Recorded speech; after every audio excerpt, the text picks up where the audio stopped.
জয়গুরু পরম পূজ্যপাদ শ্রী শ্রী রাষ্ট্রদেবের অমৃত কথা। কিছুদিন আগে পরম পূজ্য শ্রী শ্রী রাষ্ট্রদেব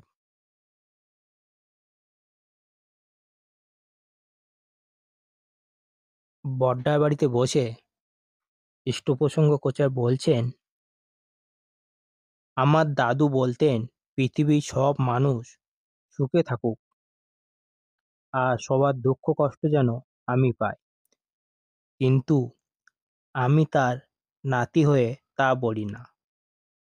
আমি বলি সবাই যেন একটু কষ্টে থাকে, তাহলে অন্তত সবাই ইষ্টমুখী হয়ে চলবে।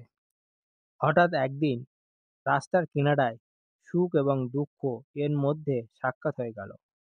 সুখ সুখকে বলল, সুখ, তুমি এতটা ভাগ্যবান যে লোক তোমাকে পাওয়ার জন্য আপ্রাণ চেষ্টা করে। সুখ মৃদু হেসে বলল, ভাগ্যবান আমি নই, ভাগ্যবান হচ্ছ তুমি।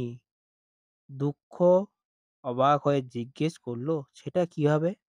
তখন সুখ বড়ই সততার সঙ্গে জবাব দিল, সেটা এমন যে তোমাকে পেয়ে লোক ভগবানকে স্মরণ করে, কিন্তু আমাকে পেয়ে সবাই ভগবানকে ভুলে যায়। তাই তোমার মতন ভাগ্যবান এই পৃথিবীতে নেই। বন্দে পুরুষোত্তম। জয় গুরু।